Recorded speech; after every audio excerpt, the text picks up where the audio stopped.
you take a sip of an ice-cold Coke Zero Sugar, you know you're getting real Coca-Cola taste you love, and with zero sugar. It's so delicious, you can almost taste it with your ears. Hear those bubbles? Imagine them tingling on your tongue. Fizzy deliciousness. Listen to that cascading liquid. It's unmistakably tasty. All with zero sugar. Crisp, refreshing, and ice cold. Ah, Coke Zero Sugar. Real Coca-Cola taste. Zero sugar.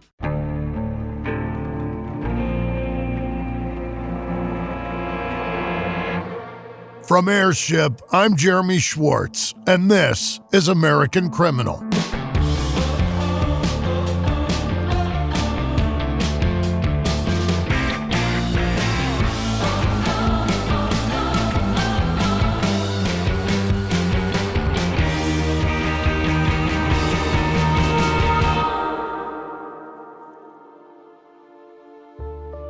In 1933, more was happening than just the kidnapping of Charles Urschel and the hunt for Machine Gun Kelly. Hell, while all that was going on, the feds were still trying to track down the men behind the horrific Kansas City massacre that had just happened weeks before the Urschel case. But I'm talking bigger things than even those stories that held the country captivated.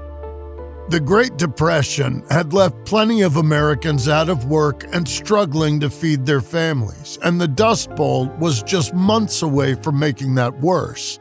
Plus, the rise of mass media consumption in the form of radio broadcasts and wire services brought all of this information directly to people as it was happening. In short, the world was changing, not always for the better, it seemed. News stories that felt monumental one moment were swallowed by bigger events the following week, and hovering above it all was the spectral rise of fascism in Europe. By the end of the decade, the world would be at war for the second time in a young century. World War II would leave America altered, and it would eclipse just about every detail of the 1930s. Thankfully, that mass media had created extensive records of every event, every decision, and every opinion that had shaped the country in the years prior. That meant that when historians, journalists, and even true crime podcasts wanted to revisit those key moments, there was a treasure trove of information waiting to be unearthed. It just needed the right person to come along and find it. Joe Urschel is the former executive director of the National Law Enforcement Museum in Washington, D.C. He's a former managing editor of USA Today and has also worked for the Detroit Free Press. He's been honored by the National Association of Newspaper Columnists, the National Association of Sunday and Feature Editors, and has an Emmy. He also happens to share a surname with one of the most famous kidnapping victims of the 20th century. That's how he came to write his book, The Year of Fear: Machine Gun Kelly and the Manhunt That Changed the Nation. Joe sat down with our producer Joel Callan to talk all things Machine Gun Kelly, the state of crime reporting in the 1930s, and the eternal urge to prove one's father wrong.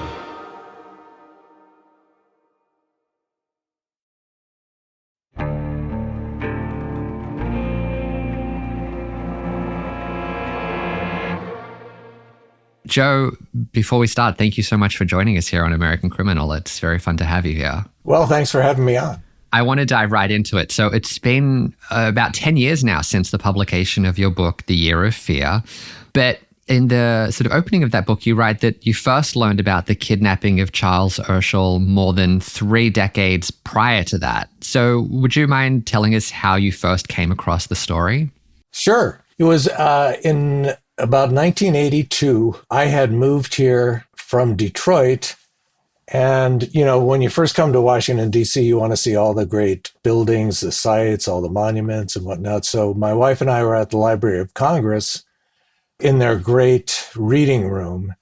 And they had just converted their cataloging system to an online searchable database. This is very early in the digital revolution. So you were able to search any subject or search any author or pretty much as you can do now with kind of a Google search, except this was just about their collection. So on a lark, I just put in my last name.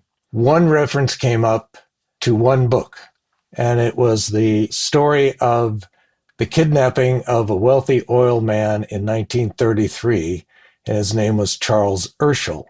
I was kind of struck because I was under the impression that all of the Urschels in the United States were related, but I had never heard of Charles Urschel or this kidnapping, although I had heard a lot, of course, about Machine Gun Kelly, who's kind of a pop culture figure based on the movie that was made about him, which was wildly inaccurate. So anyway, I thought, well, I should learn more about this guy. And so I immediately called up my dad and I said, hey, are we related to this guy? This wealthy oil man in the 1930s? My dad says, no, we're not related. So like any good son, I immediately set out to prove my father wrong. And so I did some research into the name and into Charles, and I checked my ancestry as far back as I could. We are not related. But anyway, in doing all that, it sort of piqued my interest in not only Charles, but also the oil industry at that time and the criminality at that time. And I just started collecting string on it and continued to be fascinated by what I found. So that was, what year was that, sorry, in the 1980s? It was, I believe, in 1982. Yeah, would have been 82, maybe 83. Right. And so you published your book, The Year of Fear, in 2015, I believe. Is that right? Right. Yeah. So what brought you back to the story all those years later to finally write the book about it? You mean what took me so long? Well, I didn't really conceive of writing it as a book. I was working as a newspaperman at the time, or I was a reporter and editor for USA Today in 1982 when I came here from Detroit to help launch that newspaper. So I was really busy with other things, but I really got re-energized about the story when I had retired from newspaper work, and I was the director of a museum in Washington about the history of news. It was called the Newseum. We had quite a collection of historic newspapers, which I would, being an ex-newspaper man, I spent a lot of time going through them. And one of our curators came across a series of headlines from the Dallas newspapers, Tulsa newspaper, Oklahoma City, and they were all like screaming headlines about this Urschel kidnapping. And they were the banner headlines on any number of papers out west back at that time. So, of course, I read the stories and I read the coverage, and I got to thinking, wow, this involves a lot more than just this one kidnapping from this one gangster, noted gangster. So I began to learn, as you go through newspaper research, you see unrelated stories to the story that you're looking for. And it suddenly became apparent to me that there was a lot more going on in 1933 than just this kidnapping. There was the start of the Dust Bowl. There was the Great Depression. There was the election of FDR. There was the election in Germany of Adolf Hitler. All of these things were kind of happening together. And I thought, if I could somehow get all those other events woven into the story of this kidnapping and make it understandable why this was of such importance to not only the history of the FBI and the launch of the FBI and the Justice Department in America, but also of, the launch of what we now regard as the mass media. It was the start of radio news broadcasts, widespread coverage from wire services that took news around the world instantly. And so that's what I started to do. Yeah, it took me a little while to get it all finished.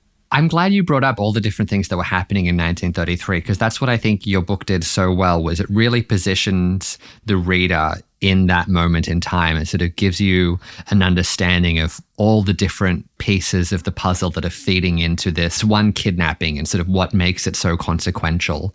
In the series that we've just completed, we've only got so many episodes to work with, and it came down to making a decision of like, okay, which of these pieces can we sort of do justice to? We included information about, sort of the early sort of formation of the FBI in places. And we sort of decided to take a little bit of a focus on the Lindbergh kidnapping as well, because from the standpoint of the story of a criminal case, that was a really fascinating aspect that sort of predates the Urschel kidnapping, but sort of sets in motion a lot of things that happen, a year and a half later with the Charles Urschel kidnapping, which was fascinating because, you hear so much about these two huge kidnappings and you don't necessarily connect that they are so closely linked in a lot of ways.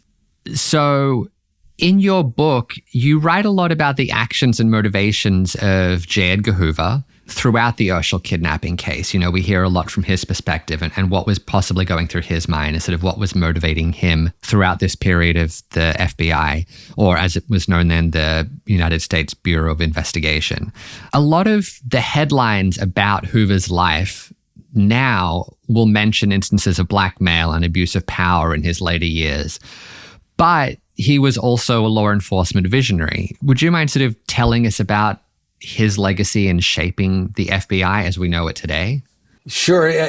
I think you have to understand Hoover's influence by understanding a little bit about what kind of a guy he was and a little bit about what a cauldron of corruption and malfeasance the Justice Department was when he took it over, or when he started to launch the what became the FBI. The Justice Department at that time was referred to as the Department of Easy Virtue. And when FDR came in and appointed Homer Cummings to be the head of the Justice Department, Cummings was looking around for somebody who could clean the place up. And the only guy who had a possibility of maybe doing that was this guy, J. Edgar Hoover, who was not at all a classic lawman or even a classic prosecutor. He had actually worked at the Library of Congress in the cataloging division before going over to the Justice Department. He lived with his mother. His father had left the family, had kind of a nervous breakdown. And so anyway, in order to save his job, Hoover had to whip this organization into place. And they had used Hoover to help with the investigation of Lindbergh, but he was really pushed aside and was very ineffectual. But there was such an outroar about the Lindbergh kidnapping and all the other kidnappings that were going on at the time. In the 2 years prior to 1933, when this story takes place, there had been over 2,000 kidnappings around the country. And so taking on kidnappers was a pretty tall order. But the thing that made Hoover effective is because of the passage of the Lindbergh Law, which made it a federal crime to kidnap somebody for ransom. And therefore, the penalty would be set by the federal government rather than states governments or the county governments, or this whole hodgepodge of laws to deal with kidnapping. And one of the things that enabled Hoover to do was create a police force that was able to cross state lines and still have jurisdiction. The reason there were so many kidnappings in the early 30s is because they were so easy to pull off. If you could kidnap somebody in a border town in, say, Texas or Oklahoma, where this took place, and then get them over the state line, the state police, if there even was a state police force in Texas, could not go into Oklahoma and vice versa. They had no jurisdiction. And so once you got your victim over the state line, you could pretty much set the rules. And of course, they were very adamant about the fact that if you cooperated with any police force, they would come back and not only kill you, but kill your entire family as well. The ability for Hoover to go after kidnappers was integral to the development of the FBI. This was the first real law that they had to enforce. Unfortunately, they didn't really have a police force. They had a lot of guys who were, and they were all guys, basically investigators and lawyers and accountants. They didn't have any real gunslingers. So Hoover had to put together a force of people who were familiar with police work and willing to work for the federal government. And he looked around his entire staff of agents, and he found only 12 that actually had any kind of familiarity with weapons and police work. And most of those were out of Texas. They were former Texas Rangers. So he puts the very best of them onto this case to solve it. So that's a little bit about how they got launched. But in the years following, Hoover doubled down on his interest in police work and instituted a lot of very modern training facilities. He created a huge network of fingerprints. He developed files on criminals and how they operated. So he really brought police work, which in the 30s was fairly primitive, brought it up into the modern age by using and inventing a lot of policing techniques. Starting something new isn't just hard, it's downright terrifying. So much work goes into this thing that you're not entirely sure is going to work out, and it can be hard to make that leap of faith. Trust me, I know. When we started this podcast, I just kept thinking, well, what if no one listens? What if I make a fool of myself? What if no one wants the product? What if no one likes what we're doing? Now, I know I was right believing in this podcast despite all the fears and hesitations. It also helps when you have a partner like Shopify on your side to help out. Get the word out like you have a marketing team behind you. Easily create email and social media campaigns wherever your customers are scrolling or strolling. Best yet, Shopify is your commerce expert with world-class expertise in everything from managing inventory to international shipping to processing returns and beyond. So, you may be asking yourself, well, what if people haven't heard about my brand? Shopify helps you find your customers with easy-to-run email and social media campaigns. Oh, but what if I get stuck? Well, Shopify's always around to share advice with their award-winning 24/7 customer support. And did I mention that iconic purple Shop Pay button that's used by millions of businesses around the world? It's why Shopify has the best converting checkout on the planet. I use the Shop app to buy all of my clothes. Every article of clothing I've bought over the past year and a half has been through Shop. It also helps boost conversions, meaning less carts going abandoned and more sales for you. It's time to turn those what-ifs into with Shopify today. Sign up for your $1 per month trial at shopify.com/American Criminal. Go to shopify.com/American Criminal. That's shopify.com/American Criminal. A well-built wardrobe is about pieces that work together and hold up over time. That's what Quince does best. Premium materials, thoughtful design, and everyday staples that feel easy to wear and easy to rely on. Quince has all the everyday essentials I love with quality that lasts. Organic cotton sweaters, polos for every occasion, lighter jackets that keep you warm in the changing seasons. The list goes on. Quince works directly with top factories and cuts out the middlemen so you're not paying for brand markup, just quality clothing. Plus, they only partner with factories that meet rigorous standards for craftsmanship and ethical production. That cashmere sweater, ridiculously soft, and it doesn't cost a fortune. Refresh your wardrobe with Quince. Go to quince.com/American Criminal for free shipping on your order and 365-day returns. Now available in Canada, too. That's QUINCE.com/American Criminal. Free shipping and 365-day returns. Quince.com/American Criminal. Hey all, it's Jeremy Schwartz from American Criminal. So, have you heard that Slayer rules? Slayer rules! No, but for real, have you heard about Slayer rules, like Slayer statutes? So these are legal provisions that prevent people from inheriting property or benefiting from the estate of a person that they murdered.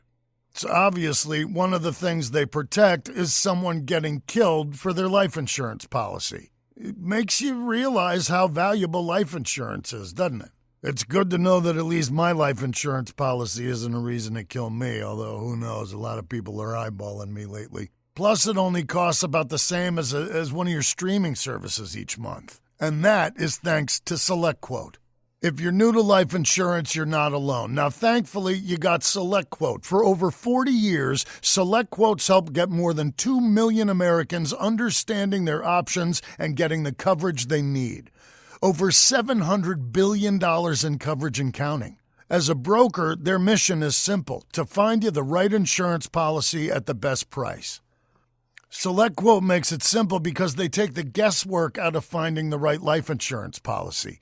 You don't have to sort through dozens of confusing options on your own. Instead, one of their licensed agents is going to find you the right policy at the right price, comparing plans from trusted, top-rated insurance companies to find the policy that fits your health, your lifestyle, and your budget. And they work for you for free. You'll be covered faster than you can think. SelectQuote works with providers who offer same-day coverage, up to $2 million worth with no medical exam required. And fear not, you're not out of luck if you have pre-existing health conditions, because SelectQuote partners with companies that offer policies for people with conditions like high blood pressure, diabetes, heart disease. SelectQuote makes life insurance simple, even if this is your first time thinking about it. Head to SelectQuote.com and a licensed insurance agent will call you right away with the right policy for your life and your budget. Life insurance is never cheaper than it is today. SelectQuote. They shop, you save. Life insurance is never cheaper than it is Life insurance is never cheaper than it is today. Get the right life insurance for you for less and save more than 50% at SelectQuote.com/American Criminal. Save more than 50% on term life insurance at SelectQuote.com/American Criminal today to get started. That's SelectQuote.com/American Criminal.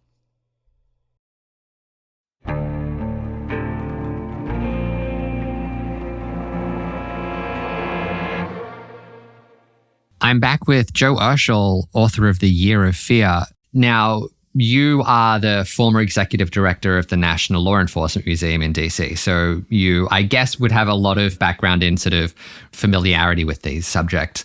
And I was wondering if you could tell us about the changes or improvements in procedures that happened between the Lindbergh kidnapping in 1932 and the Urschel kidnapping just over a year later in July of 33. Well, for the Bureau, the major development was that ability to cross state lines to prosecute people who were breaking federal laws. At the time, there were only 11 state police organizations in the country.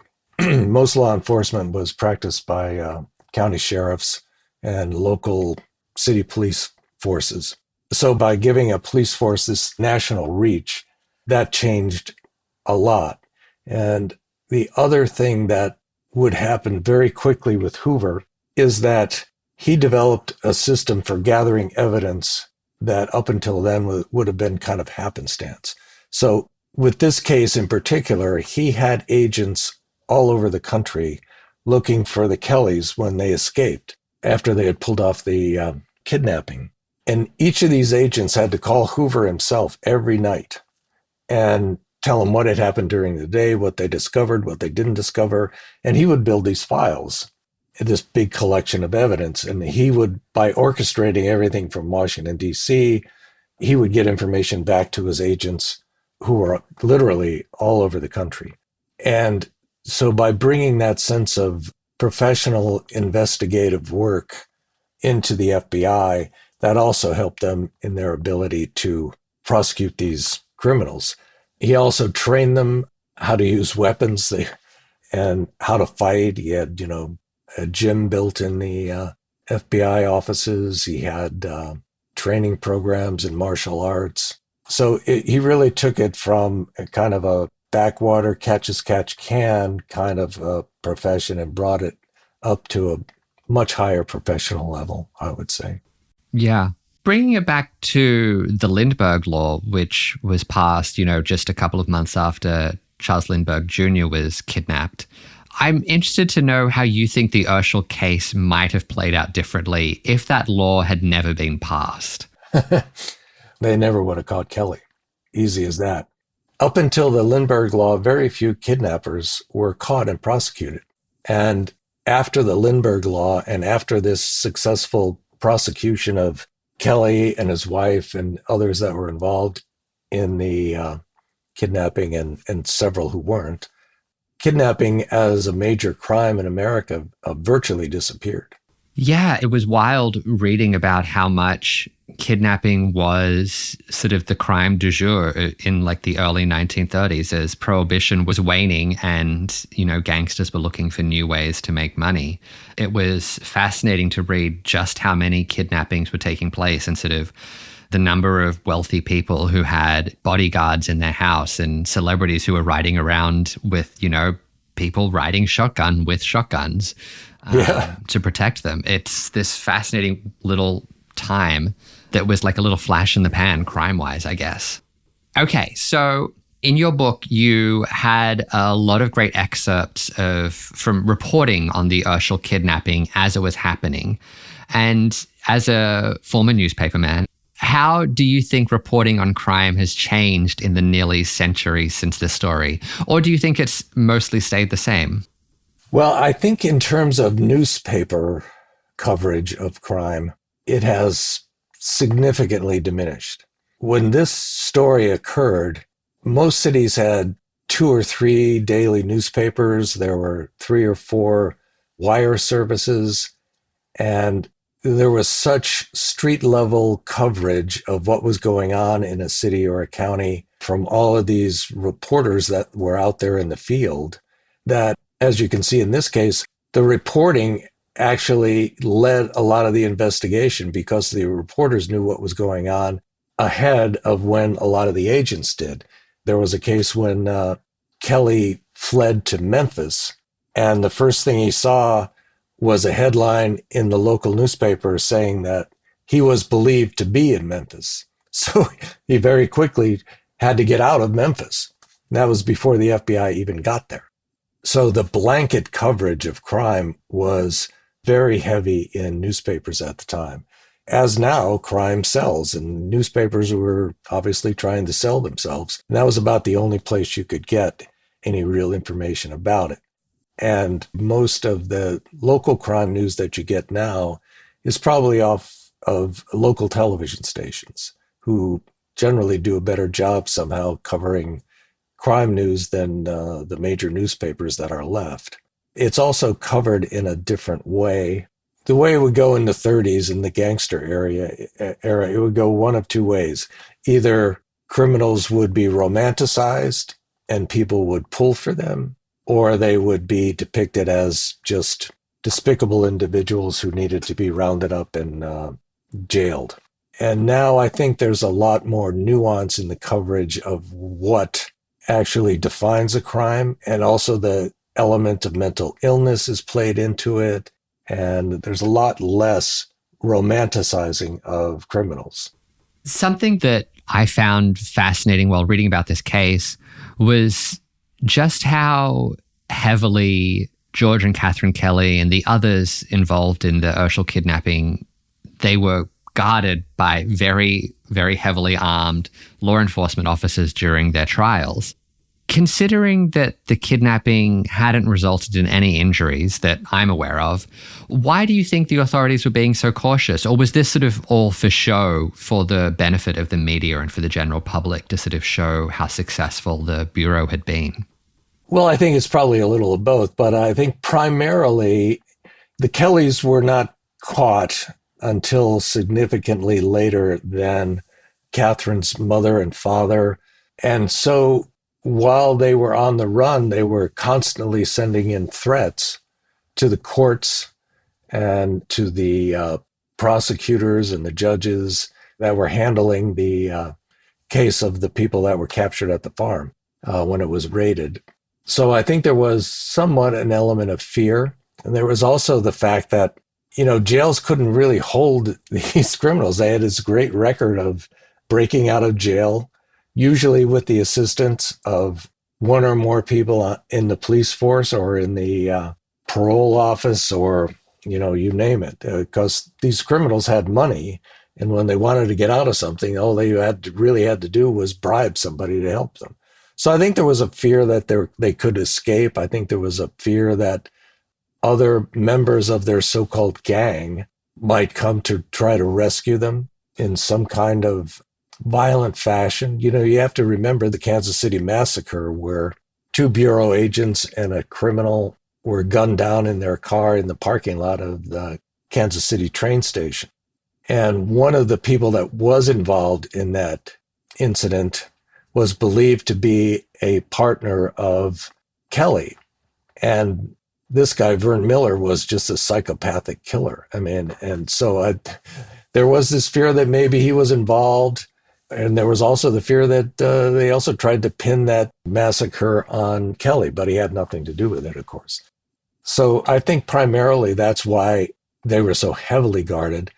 And also, there was this element of showmanship, which J. Edgar Hoover was very good at. He was one of the earliest examples of extreme media manipulation that the country had ever hatched.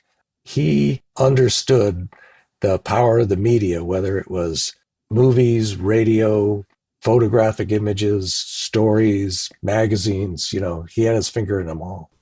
It's interesting, early on you mentioned the letters that these criminals were sending in to the authorities after the initial round of arrests were made after the kidnapping. One of my favorites that I read, I think I read parts of it in your book, was one that Catherine wrote. I forget who she wrote it to, but she basically was saying, I'm innocent. I've had nothing to do with this. But if you don't let these people go, terrible things are going to happen to you. There's going to be an awful massacre. That said, I'm innocent. I have nothing to do with this. I can't, she was threatening this great violence, but then at the same time also saying, oh no, but I'm innocent. Like, I've got nothing to do with it. It was funny watching her try and twist herself into knots to get everything done. I know. She even wrote to the Bureau and said, look, I'll give you George if you release my mother. Because she had nothing to do with it. She really didn't. And I had nothing to do with it. But in fact, Catherine really planned the whole thing. It's fascinating just sort of looking at her role and sort of trying to sort of unpack which of George's crimes Catherine was actually involved in. And it was fun trying to sort of work out what I felt about her and her role in this story. I find her to be the most fascinating character. With her fashion sense and her sense of promotion of her husband and her grand vision for what they could accomplish together. This is a woman who is up from poverty, but was robbing banks in Chanel suits. And when she was on the run, was trying to get people to go back to her house to bring her better clothes and her fur coats. And she was a very good-looking woman. And I think there would be a lot of actresses out there who would just love to play that role because it is so rich with detail and irony and glamour and a touch less violence than the sort of more famous Bonnie and Clyde story, I guess. Right. Bonnie and Clyde, they get the romantic attachment story.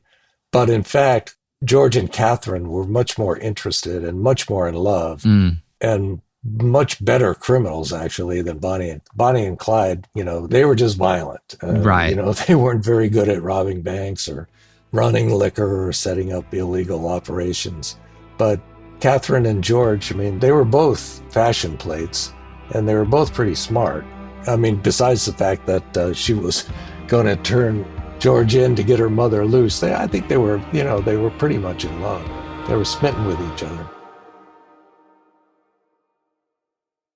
Everyone's got friends that insist on doing things the hard way, especially when it comes to overpaying for your phone. So stop paying way too much for wireless just because that's how it's always been. Mint Mobile exists purely to fix that. Same coverage, same speed, just without the inflated price tag. The premium wireless you expect. Unlimited talk, text, and data, but at a fraction of what others charge. I got loads of friends that use this, and you should too. Are you ready to stop paying more than you have to? New customers can make the switch today and, for a limited time, get unlimited premium wireless for just $15 a month. Switch now at mintmobile.com/AmericanCriminal. That's mintmobile.com/AmericanCriminal. Upfront payment of $45 for 3 months, $90 for 6 months, or $180 for 12-month plan required. $15 a month equivalent. Taxes and fees extra. Initial plan term only. Over 50 gigabyte may slow down when network is busy. Capable device required. Availability, speed, and coverage varies. Additional terms apply. See mintmobile.com.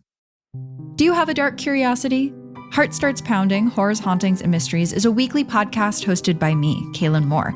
Each week, I'll take you on a dark journey through terrifying true urban legends, bizarre true crime cases, chilling tales of backwoods horror, and more. So if you're looking to join a passionate community of the darkly curious, check out Heart Starts Pounding on the free Odyssey app or wherever you get your podcasts. And remember, stay curious.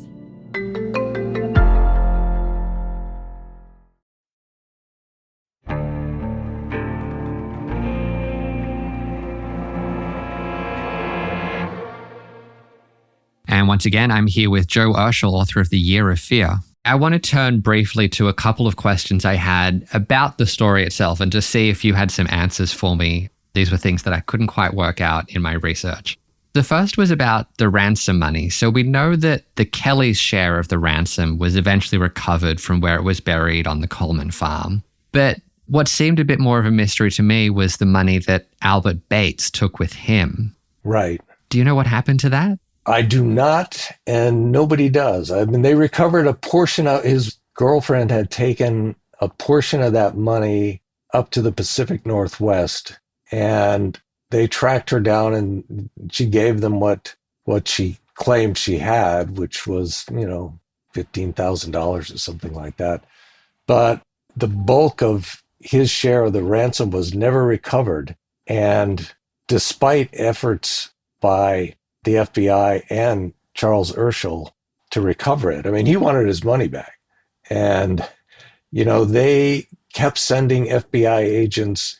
Bates and Kelly end up in Alcatraz, as you know.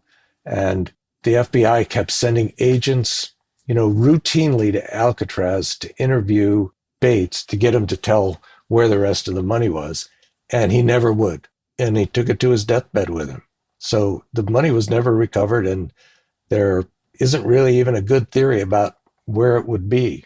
I suppose if you recovered it now, it wouldn't be worth quite as much, but I don't know if you could keep it anyway. Something that really interested me was that Charles ended up anonymously funding the education of Catherine Kelly's daughter, Pauline. And that was something that I think didn't come out until fairly recently. And I never came across any explanation of what compelled him to do this. Did you find any information about that when you were researching the book? Yes. I mean, Urschel believed, or he knew, that Catherine's mother and Catherine's father had nothing to do with the kidnapping. They just used his farm to hold Urschel. And after they were all convicted, along with Harvey Bailey, who had nothing to do with it either, they were all sent to prison for life.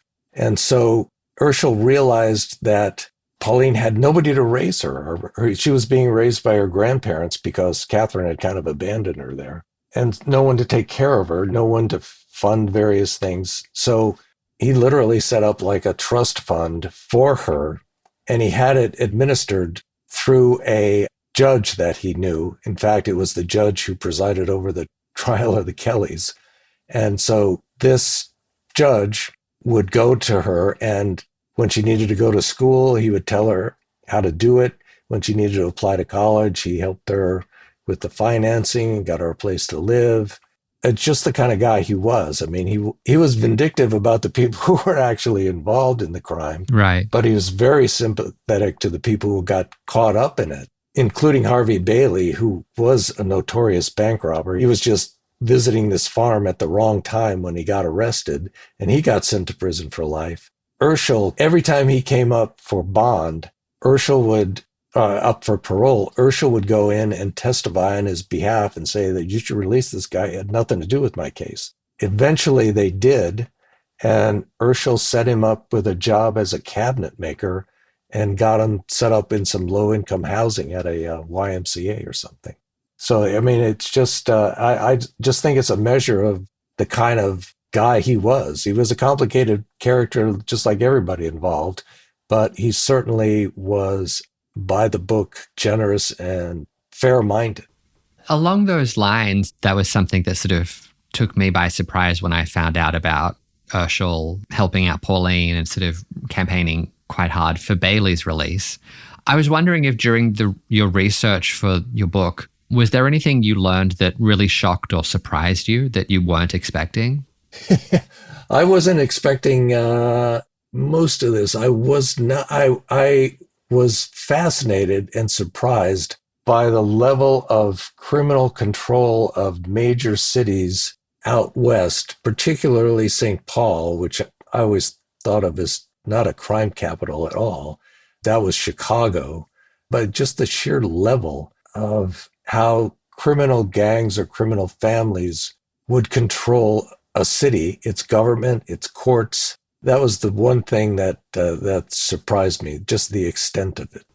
I'm curious to know, are there any other historic true crime cases that fascinate you or figures who you would want to write a book about? You know, there are a couple of guys in this story that I thought could be fleshed out into a longer story, but I'm probably not the man to do it. Let me mention one other thing about Urschel, though. As much as Hoover loved publicity, Urschel hated it. The whole reason he got into the headlines that people knew he had so much money was when Tom Slick died, Urschel married his widow. And so the two oil companies that they were running, or they were in several of them, they're all melded into one company. And it created a lot of coverage, particularly from the governor of Oklahoma, who said, if I can tax these companies, I can eliminate our state debt. And so there was a lot of coverage of Urschel. So they made him publicity shy for the rest of his life, because that's how Catherine found out that he should be their first victim, because of all this news about him in the newspapers and how much money he did have. So for the rest of his life, he was extremely publicity shy, which was one of the things that made it hard to write this book, because there's just nothing about him. In the 1950s, when Fortune magazine did a story on the 5 richest men in Texas, you know, it was the Hunt brothers and a couple of others, and they had Charles Urschel, but they had pictures of the other 4. But where his photo was supposed to be, they said no known picture. He not only was adverse to publicity, but he passed down that aversion to his children and even to their grandchildren. None of them really wanted to talk. But the one thing that did help me with my name is when I did contact some of his living descendants, they were a little more open with me, I think because of the name connection. And of course, because the case has gotten so old and there's really no reason for them to fear anymore. Yeah, so that was lucky for me that I ran into Kent Frades, who's also a crime writer, who gave me a lot of information about Charles that I wouldn't have been able to get otherwise. For anyone who enjoyed our series on George Machine Gun Kelly and the Urschel kidnapping, I'm going to remind them once again of the name of your book. It's The Year of Fear, Machine Gun Kelly and the Manhunt That Changed the Nation. I highly, highly recommend it. It's a really, really fun ride. It's really well researched. It's really beautifully written. Joe, it was a pleasure to read your book, and it was a pleasure to talk with you today. Thank you so much. Thank you. I enjoyed it as well. That was our producer Joel Callan's conversation with Joe Urschel, the author of The Year of Fear, Machine Gun Kelly and the Manhunt That Changed the Nation.